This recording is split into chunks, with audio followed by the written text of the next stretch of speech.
teman-teman, perkenalkan nama saya Rama Cahaya Stungkir dengan NIM 42131311057 dari PSPK 21E. Halo semuanya, perkenalkan nama saya Irianani Ainung Sianturi dengan NIM 42111313004. Saya Ika Lispiani Berperangin-angin dengan NIM 42131311012.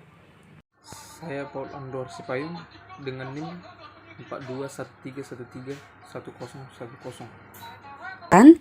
Yang pertama ikatan ion, yang kedua ikatan kovalen, dan yang ketiga ikatan logam.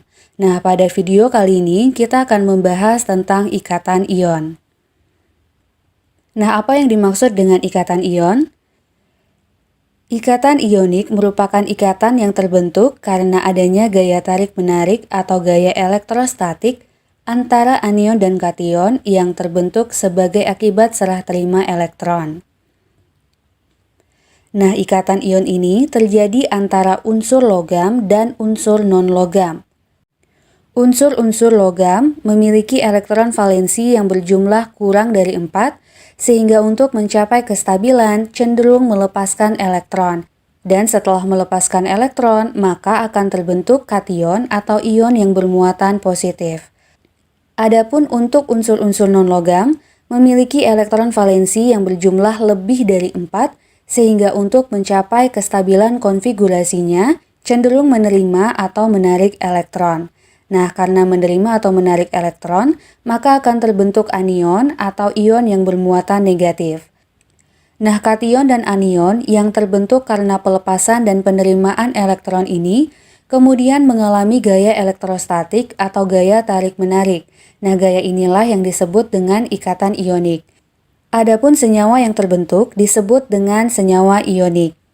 Nah, contohnya adalah ikatan ion yang terjadi pada senyawa NaCl. Nah, mari kita bahas bagaimana proses terjadinya ikatan ionik pada senyawa NaCl. Natrium merupakan suatu unsur dengan nomor atom 11, sehingga konfigurasinya adalah 281. Dan berdasarkan konfigurasi ini, kita dapat mengetahui bahwa elektron valensinya berjumlah 1.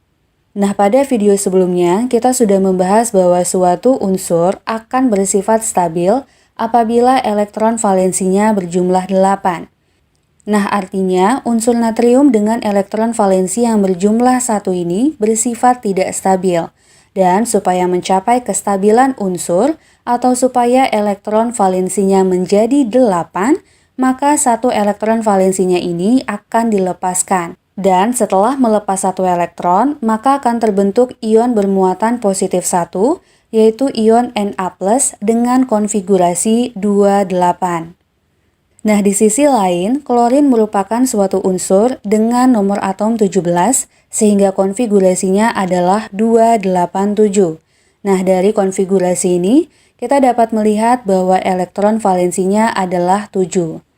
Dan untuk mencapai kestabilan konfigurasi atau supaya elektron valensinya menjadi 8, maka klorin harus menarik satu elektron.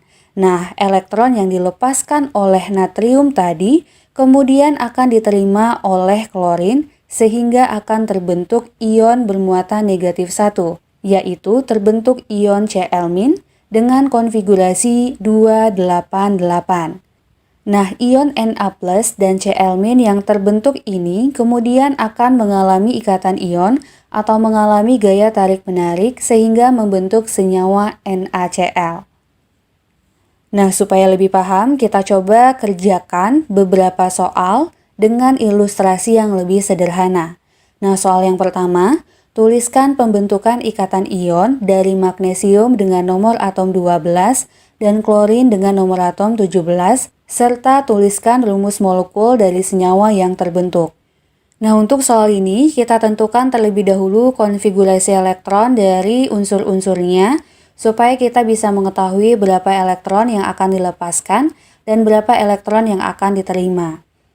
Nah, untuk magnesium, nomor atomnya adalah 12, sehingga konfigurasi elektronnya adalah 282.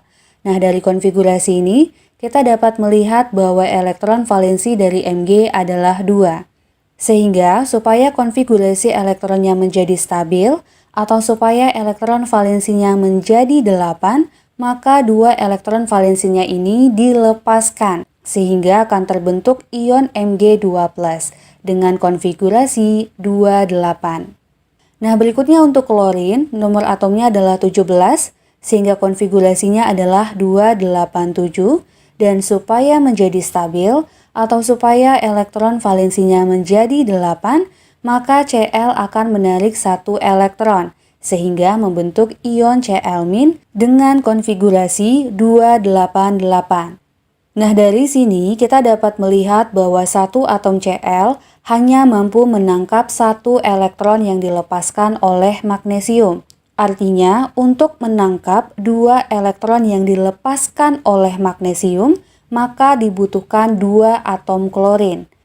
Atau, dengan bahasa sederhana, jumlah elektron yang dilepaskan dan jumlah elektron yang diterima harus sama.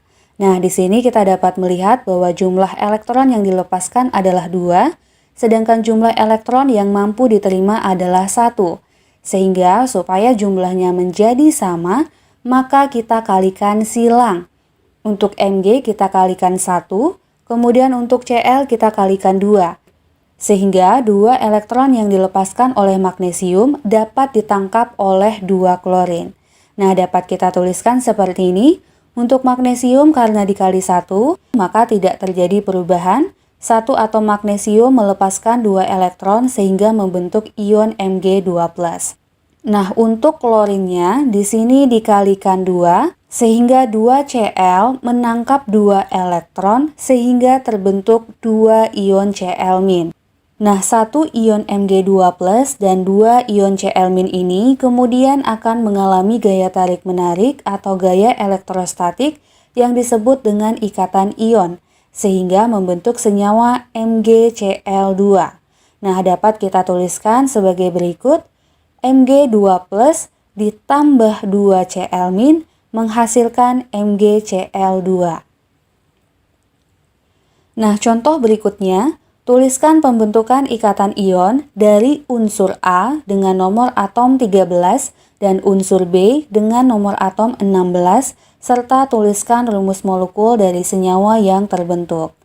Nah, langkah-langkah yang kita lakukan sama dengan soal sebelumnya. Kita tuliskan terlebih dahulu konfigurasi elektron dari unsur-unsur yang ada. Untuk unsur A dengan nomor atom 13, konfigurasi elektronnya adalah 283. Nah, dari konfigurasi ini, kita dapat melihat bahwa elektron valensinya berjumlah 3, dan supaya mencapai kestabilan konfigurasi elektron, atau supaya elektron valensinya menjadi 8, maka 3 elektron valensinya dilepaskan, sehingga terbentuk ion A3+ dengan konfigurasi 28. Nah, berikutnya untuk B dengan nomor atom 16, konfigurasinya adalah 286. Nah, dari sini kita bisa melihat bahwa elektron valensinya berjumlah 6. Dan supaya mencapai kestabilan konfigurasi atau supaya elektron valensinya menjadi 8, maka unsur B ini akan menarik 2 elektron sehingga membentuk ion B2- dengan konfigurasi 288. Nah, dari sini kita dapat melihat bahwa A melepas 3 elektron, sedangkan B mampu menangkap 2 elektron. Nah, berarti jumlah elektron yang dilepaskan dan jumlah elektron yang diterima belum sama. Supaya sama, maka kita kalikan silang. Untuk A kita kalikan 2, dan untuk B kita kalikan 3. Sehingga untuk A-nya, 2 unsur A melepaskan elektron dengan total berjumlah 6 elektron dan membentuk 2 ion A3+. Kemudian untuk B-nya, 3 unsur B menangkap 6 elektron sehingga membentuk 3 ion B2-. Nah, dari sini terlihat ya bahwa elektron yang dilepaskan dan diterima sudah sama, yaitu 6 elektron. Nah, berikutnya 2 ion A3+ dan 3 ion B2- ini kemudian mengalami ikatan ion atau mengalami tarik-menarik sehingga membentuk senyawa dengan rumus molekul A2B3. Dapat kita tuliskan sebagai berikut. 2A3+ ditambah 3B2- menghasilkan senyawa A2B3.